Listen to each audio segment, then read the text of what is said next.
Welcome back to another episode of Party Talk. I'm your host, Jake White. And for those of you who don't know this, I actually live on a college campus. And that's why I get to tell this story today. So my wife is a resident hall director at Grand Canyon University.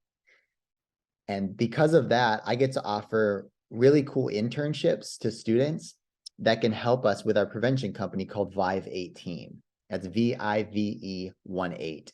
And this has been so cool because I was out one day promoting our internship to find a student who's into marketing and social media management. And I was meeting a ton of students that day. They were coming up, learning about our company.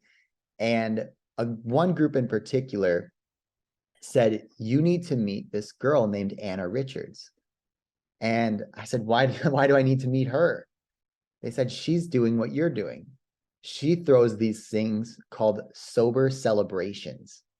And immediately I was like, yes, I would absolutely love to meet her. That sounds awesome. That's what you're going to get to glimpse today in this episode. Anna is a rock star. She's running a peer-led program on our college campus. She's influencing her friends by the 100s. She is starting a movement and a conversation about alcohol education, drug education, and most importantly, she's offering another alternative, something that's student-led and run, it's fun, and it's attractive to students. So please enjoy this episode of Party Talk, where we empower leaders in youth drug prevention. So just tell me everything there is to know about you. There's so much. Okay. The college intro, we'll start with that. The college intro. Okay, I'm Anna. I'm majoring in entrepreneurship and I'm minoring in biblical studies. I'm a sophomore. I'm from Gilbert, Arizona, so it's like 45 minutes southeast kind of. But yeah, that's my college part of me. Yeah, that's good. Did you go to Gilbert High School? I went to Williamsfield High School. Williamsfield. Yeah, so it's in Gilbert, but it's like 20 minutes from Gilbert High School. Okay. But okay. Very cool. And then you're studying, you said biblical studies and entrepreneurship. And entrepreneurship, yeah. Okay. So my dream one day is to open a clothing boutique and kind of promote like modest Christian clothing kind of thing. And then it'd be like half clothing store, half coffee shop with like a connecting door. And then a few nights during the week, it would turn into like a prayer worship house kind of thing. Whoa. So that way I'm getting like things that I love, both clothing, coffee, and Jesus. So yeah, do a little bit of everything. I love that. Mm-hmm. Okay, and the reason why my mind is just spinning right now because I want to know so much is that I heard about you because I was out on campus and someone said, "There's Anna who throws these sober celebrations." Yes. And just meeting you now, you're really personable. You're probably out meeting people all the time. Yeah. And so you want to have this event space, like hangout community area, and with the message of Christ and sharing the gospel and being centered around that, which sounds really, really cool. Okay, I want to dive right into what you're doing on campus. And I don't know if you've said it yet, so you go to GCU, Grand Canyon University. Yes, I go to Grand Canyon University in Phoenix, Arizona. And yeah, so on campus, I just like straight off the bat got super involved. I was very involved in high school. I was like president of like 4 different clubs my senior year of high school, like dance, student council, link crew, which is like a freshman group kind of, NHS. So I was just like doing all this stuff. So I've always been very extroverted person. Both my parents are super extroverted people as well. And so kind of going into college, I was like, I just want to meet whoever, because I didn't really know anyone going into GCU actually, surprisingly, even though it's an Arizona school and I'm from here, there's not a lot of people from Arizona that go here. Okay. And so yeah, I just kind of started going out, meeting people, and really wanted to get involved in a Christian community. I was just kind of turning around being like, "Hi, Amanda, what's your name?"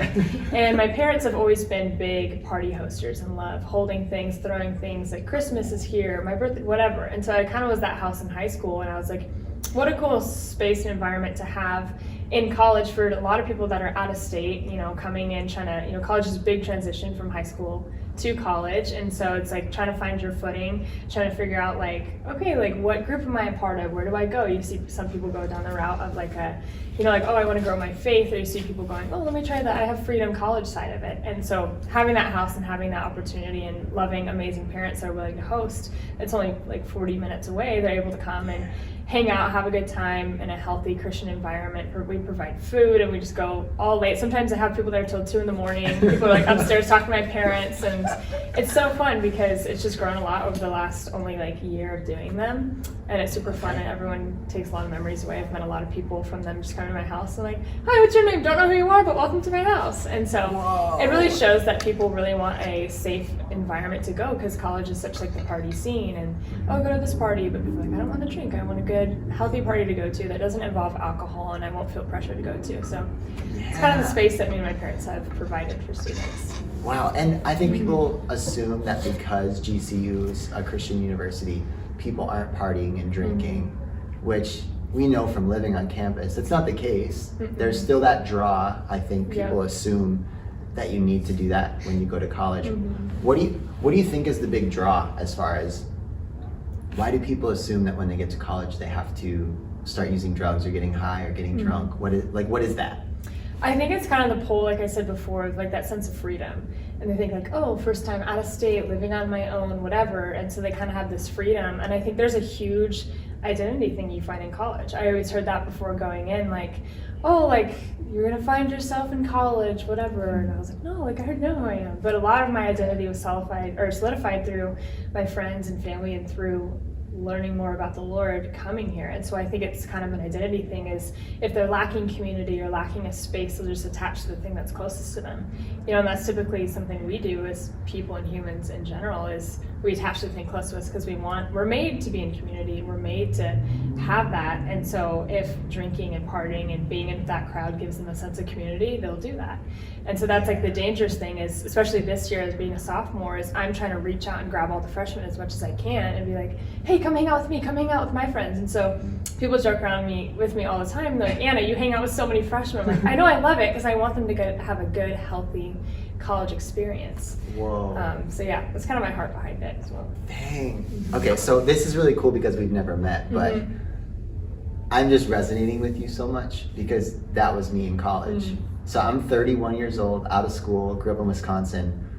I was you on my campus. This campus called Oshkosh, Wisconsin. Oh wow, that's cool.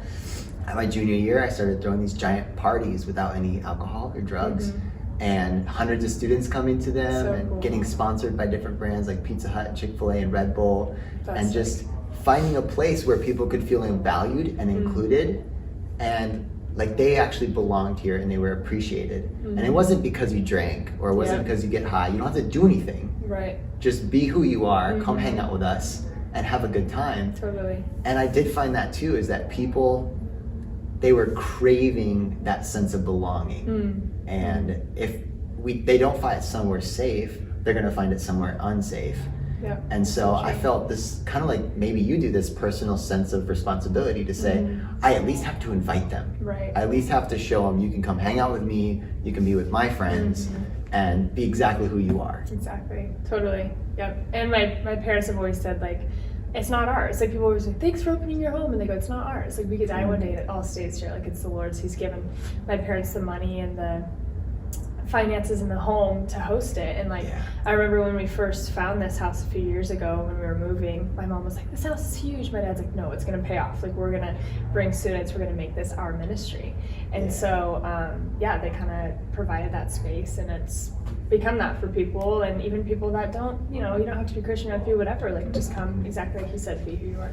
Yeah. Wow. Okay, so brag about your events a little bit. Like, what does it look like? What do you do there? So the first one we had last year, it was like just a little pool party, just some of my friends came. And then I had a Halloween party last year, and that one was crazy. My mom was like, how many people are coming? I was like, oh, like 30, 40. We had like 90 people show up, and I was like, oh my gosh, this is crazy. And like, just people kept coming in, and I was like, who are you? Like, some girl from Dance Moms that lives here, she was like at my party or something crazy like that. I was like, what? I was like, I didn't even know that. And so like, she came, and then people from like ASU came, and I was like, what? And it just like turned into this whole thing. And like, even months, like in February, people were like, oh, hi, like I'm whoever, nice to meet you. Or I'd say, hi, I'm Anna, nice to meet you. And they're like, oh, I was at your Halloween party. I was like, what? and then literally coming back at the beginning of this year, everyone's like, Anna, are you having a Halloween party? I was like, it's August. Like, what do you mean? And so it just kind of created that impact. And then I had just a small birthday party with friends, and then I had an end of the year party, and a lot of people came.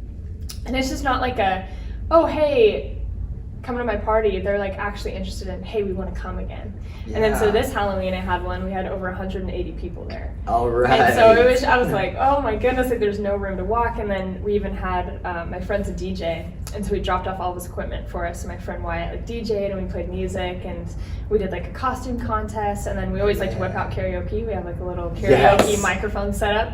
So karaoke becomes a big thing, and then as people start dwindling out, it just kind of turned into this like environment where people were creating connection and community. It's not just a, oh, fun, come hang out, whatever, which is great and awesome, but then it turns into like a relationship building thing. And I've met some of my best friends literally from them, didn't know them before, come to my house, and I'm like, oh, this is sick. And it's cool because they have a home to come to, which a lot of people are lacking in college. So they're like, oh, I'm just in my dorm or apartment, and they get to have, like, my parents are so awesome. I give most of the credit to them because they're the ones coming in and being like, hi, like, nice to meet you, welcome, like, whatever. And people were jumping in my pool at Halloween. My mom was like running upstairs, grabbing them clothes, drying all their stuff in the dryer. So yeah, it's just kind of become like a space of fun and high energy, but then also towards like later in the night, it becomes a deep community, and you see people out by the fire, or people like upstairs talking, or we had like a whole homework section on Halloween because it was on a Sunday, and it's like everyone's doing their homework. But yeah, it's just become a really cool space and environment, and not just a single event, but kind of a starting of community building. Whoa. Do you think that it's something, for example, that people couldn't get anywhere else? Because there are campus events, but what you're talking about seems a little different. What like unique role? You mentioned it's at a house, so that's different. Yeah. Is there anything else that you think, hey, maybe this is unique, I need to keep doing this because it's different than what's offered at most universities? I would say the one thing starts with the invitation, because you can see like, I mean, it's great. GCU provides so many amazing events. They're really good at that. Like our Canadian Activities Board's phenomenal at putting on events, but it's kind of like a plastered around the building, posted on Instagram, and it's kind of like, oh, hey, like come to this, and they're fun and they're awesome and great, but I think what really comes down to it is a personal invitation. Like, I've had people being like, hey, can I come? I'm like, of course you can come. And so like, I'll walk up to people and be like, hey, how's your day going? Whatever. Hey, I'm having a Halloween party next week. I want you there. And so I think it's that personal invitation and personal connection of them being like, oh, they barely know me. I didn't even know I was that close with her, or whoever, didn't know I could come, but she's saying she wants me there. And I honestly like have taken it as kind of a ministry factor as well, of saying like, people want to be known and loved. That's like the two things my parents always say, like in business, like they don't know how much you care until they, or they don't care how much you know until they know how much you care. So I think it starts with the invitation and saying, I want you there, like come and be a part of this party community kind of thing. Wow. This is blowing my mind, because so I just got back from a trip in Wisconsin where I taught these 11 schools how to throw parties like you're throwing. And the number one thing I tell them is like, people don't want to join your club, they don't want to be a number, they don't want to be advertised to, they want a friend. And if you personally invite them, they will feel like a friend, and they'll feel valued and included. And so when it comes time for your party, they're like going through the excuses in their mind, you know, like, oh, I don't know anybody. Wait, no, Anna invited me. I know her, she was really nice. Okay, what else do I have going on? I don't have anything else going on. That excuse is out the window. So it's like eliminating these doubts that people have in their mind to get it easier for them to take a chance and go, you know, go to a party that looks different, sounds different, feels different, but ultimately it's going to be a really cool experience. And we have like a 7-step process. It takes 25 seconds to turn a stranger into a friend. And then what's so cool is now you can share every single party you have throughout the year with this person because you're their friend, not because they saw a poster. You don't have to reprint the poster anymore. You just invite your friend again. Totally. And so I think there's just so much power in doing it the way you're doing, and realizing that there's not really a shortcut.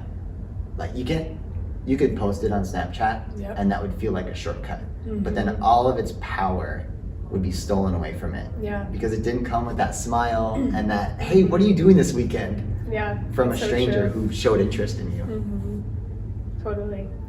That's kind of exactly what you're saying. We sound very similar in that aspect of just, you know, making people feel loved and welcome. And I still like will post it, but then I like always, I'm not just like, oh, hope you find it on my Instagram. I'm like, hey, I want you to come. Or they're like, oh, I saw that, didn't know if I was like, no, I want you there. Like, I'm like, oh, you should come, it's gonna be fun. It's like, I want you there. Like, you mean enough to me because I want you in that spot. And I've even had people that tend to go to the non-sober celebrations and drink and all that stuff, and I'm like, you should come. Like, oh, there's for me alcohol. I'm like, no, but it's still really fun, and they end up coming.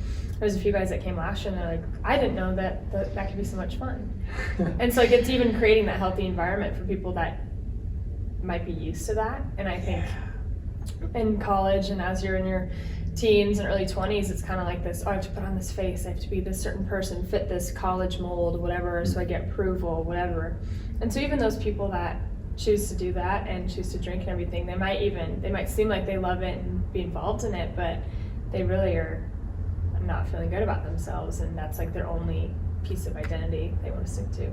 Yeah, that's really cool to hear that people have come to it and, you know, maybe have thought beforehand. It's like, okay, yeah, sober celebration, yeah, right, that's gonna be fun, Anna. Yep. And that's what we do with new things. We mock it, we don't want to try it, but that you persisted and maybe they came and check it out.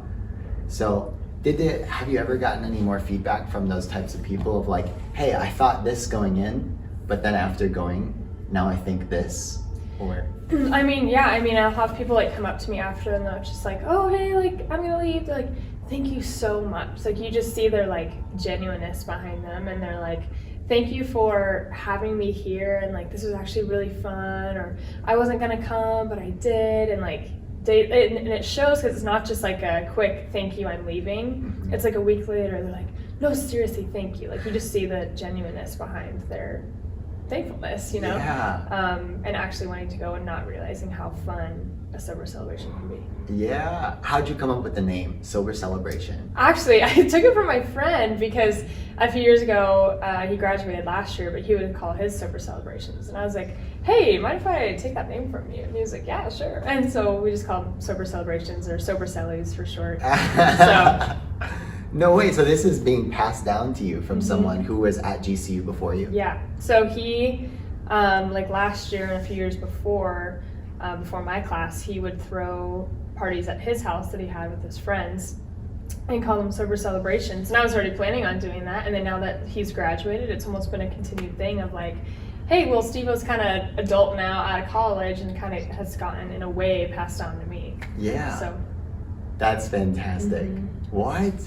I love it, because I think when you're going through school and you're choosing something healthy, you think that you're the only one, but then like you've seen, well, you need an excuse to get people together without that. Right. And then it's like a magnet, right? It draws everybody in. Not everybody's exactly like us where they don't do it or anything like that, but they come in, you see you're not alone. But to see from a bigger perspective from somebody who went through college before you, is to see it on a campus throughout. I bet you it's really cool for him. You said his name's Steve-O something? Steve-O. Well, his name's Steven, but his last name's Owen, so it like they shortened it to Steve-O. But I like that. Yeah, I bet you it means the world to him that you're doing that. You're still helping people in the same way that he started doing it. And we've actually become friends through like seeing each other throwing sober celebrations. It's like, who are you? And he's like, who are you? And that's kind of how we became friends, was connecting in that aspect. So not only is it a connection for people coming to the parties, but then it's connecting and building that environment with saying, like, for me, it's like, you know, you get nervous as like a host or any type of leadership position you're in, you want to succeed. You want the people that are in your ministry, in your community, whatever, to like feel led in a way, right? And so I'm always like, oh, I have to make sure everyone knows about it. Like, I don't want to forget anyone. There's kind of a sense of pressure, but kind of having someone and knowing that like, oh, like they did the same thing, that creates a community for me as well. Yeah, that's cool. So what's your dream? Do you have a bigger dream for this, or keep doing this throughout school, or where do you see this thing going? Kind of keep going with it. Even after I graduate, I kind of want to create that space. It's kind of what I want to do, like in my future career, is still being able to like make money through fashion and clothing and then coffee and stuff, but then it becomes this community thing 2-3 times a week at night, where people, my goal is to target towards college age kids and to come and be like, hey, let's come, like whether you love the Lord or not, and come like hang out, whatever, and like kind of always be in my shop and be like, hey, like, let's go grab coffee right next door, you know? And so it's creating like that community kind of environment, and kind of, you know, asking the Lord and figuring out where exactly I want to place that, whether that's here or somewhere else. But so kind of in that aspect, and just how I've seen my parents model like hey, like this isn't our house. Like, why would we keep this nice house like to ourselves? Like, let's share it with people as a ministry. And so I kind of want to carry on that heart and tradition that they've implemented so well in my life and my family, and be those parents far way down the future of being like, kids like, hey, can I have friends over? I'm like, have whoever over, you know, like I'll get the money back, you know, like money comes back, memories don't. And so kind of continuing that for generations on. And I think biggest thing for me is just, like I keep saying, like creating that space where people can come and find even friends, like not even just a one night, oh, that was fun to not go to something that was drinking, but oh, hey, I met some of my best friends. And I've actually heard people that have met some of their close friends through my Halloween party. I'm like, oh, how'd you guys meet? They're like, actually, your Halloween party. I was like, what? That's amazing. It's just cool seeing the effects of it and that it's really making a bigger impact than just a one night kind of thing. Yeah. Well, that's so cool. I love that we just met and that we're doing very similar stuff. So if there's any way you can use me, I'm here. Okay. Happy to help you, whether it's getting sponsors or getting supplies or donations or whatever. Great. And it sounds like your parents are awesome. They would buy it anyway. But as far as sustainability goes, if it's something you want to keep or develop something to pass on to the next student who's going to come after you, whatever it is, this is something that I just kept with me. And just like a little bit of my story. Like I didn't know about Jesus growing up. I thought anybody who believed in him is a little crazy. And I found out the truth when I was 23 years old and my life has changed. But I know that for me, it is that safe space. Like you said, it doesn't matter if you're a Christian or not, it's a safe space. And I know that God's gonna use it. I couldn't stop him from doing his plan. And just like excited to help people like yourself who are doing this. If I can be helpful to you, let me know. That would be great, yeah. And I'm just proud to know you. Yeah, thank you. Thanks for reaching out to me and everything too. It's so cool. When Maddie told me, she was like, I just met this guy, and I was like, no way, that's so cool. And like that's really cool that you still like, you know, want to carry that on even though you're way out of like college now and everything, and wanting to help people like me continue that. But that'd be great because we go like, I'll get there like early in the morning to my house, and then my mom and I will like go to Costco, go to water, like we get like water and ice, and we're spending like $800, $900 on food, like every party. So it's like kind of crazy. Yeah, we got to get you some sponsors. That would be great. That would be great. I mean, I love doing it, but that would be helpful. That's amazing. Okay, cool. We will definitely keep in touch then. I'll help you or volunteer, whatever you need. That sounds really, really cool. It'd be so fun. If people want to like check out, do you have an Instagram page that people can go snoop on your events and stuff? Yeah. So it's Anna_Richards with 4 S's at the end. So yeah, on my Instagram, I have everything posted there. Or mainly just on my Instagram. But okay, very cool. You're awesome. Thank you. Thanks. Wasn't that amazing? I love Anna's energy. In fact, she was so on point and well spoken that I've invited her to come do some speaking engagements with us to share her story. And I think she's really going to connect with the students. And if you're someone who's in prevention and looking for someone to share their story, who's a near peer, or even a peer, if you run a college or high school or middle school, feel free to reach out to us. Again, our website is vive18.com. That's VIVE, like Vive to live, Vive. 18.com, and you can ask us about scheduling something where we can come visit your school, share stories, and show your students that you can, in fact, have fun, make friends, and feel good without sacrificing your friends or your future.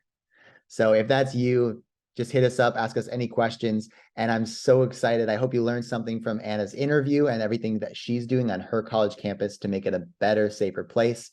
And until next time, have a great week.